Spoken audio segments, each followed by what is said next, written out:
Munculnya grup berkonten pornografi incest di media sosial bikin resah masyarakat. Polisi pun menangkap sejumlah pelaku. Lalu bagaimana agar tidak ada lagi grup serupa yang beredar di masyarakat? Kita diskusi.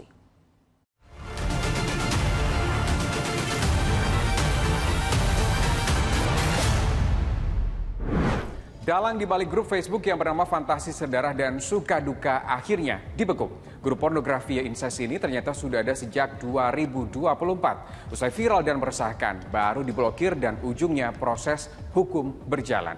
Namun, member grup ini jumlahnya sudah ribuan. Konten pun sudah menyebar. Apakah ini menjadi bukti pengawasan di ruang digital kita yang masih lemah? Yuk selengkapnya kita diskusi.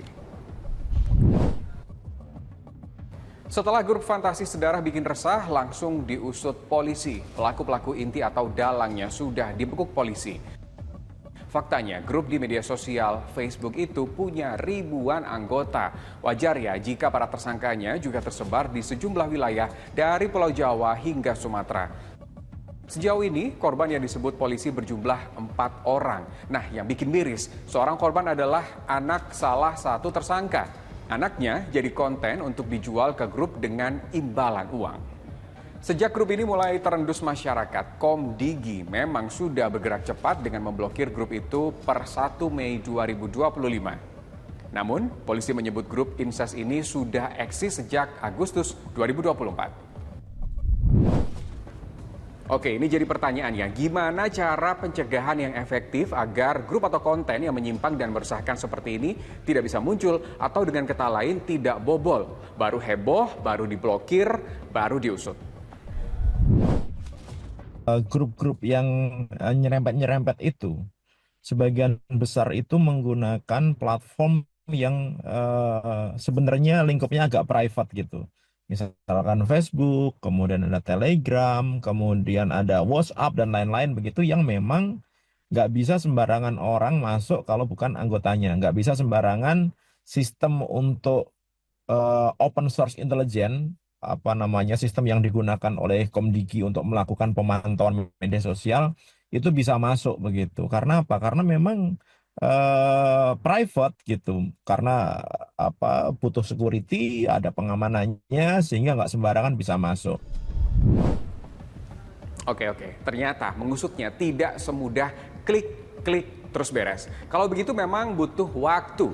Pemerintah tetap butuh peran dari masyarakat untuk setidaknya melaporkan jika ada grup atau konten yang serupa. Apalagi belum banyak yang ngeh nih, kalau ternyata tahu tapi nggak lapor, bisa kena pidana. Bukan hanya kesalahan dari pemerintah menurut saya, tapi ada juga kesalahan dari masyarakat begitu yang memang sudah tahu sejak lama atau bahkan mungkin mereka menjadi member tapi tidak melaporkan. Nah, ini menarik ini ketika kemarin yang ditangkap itu adalah admin dan pengguna grup yang aktif gitu. Padahal sebenarnya yang pasif pun juga bisa dikenai pidana. Kenapa? Karena dia tahu tapi dia tidak laporan begitu. Nah, Kominfo itu juga, Komdigi dalam hal ini, menurut saya juga susah kalau bekerja sendirian. Mereka harus mau bekerja sama yang baik begitu dengan stakeholder cyber yang lain, misalkan Badan Siber dan Sandi Negara, kemudian dengan Cybercrime Mabes Polri begitu, dengan komunitas, sehingga pengawasannya itu bisa dilakukan dengan maksimal. Yap, sepertinya nggak cukup cuma ngandelin laporan masyarakat. Pemerintah perlu lebih tegas lagi nih kepada platform-platform yang seharusnya ikut bertanggung jawab atas konten negatif yang beredar di platformnya. Menegakkan aturan kepada platform, dalam hal ini penyelenggara sistem elektronik begitu, yang mereka sudah mendaftarkan platformnya ke negara kita melalui Komdigi begitu. Harusnya platform itu juga bertanggung jawab untuk mengetahui apakah di platformnya itu digunakan oleh orang-orang yang tidak bertanggung jawab ini begitu untuk membuat konten-konten, membuat grup yang negatif. Nah, ini kan kesannya kan platform juga diem-dieman aja begitu. Padahal mereka juga harusnya bertanggung jawab.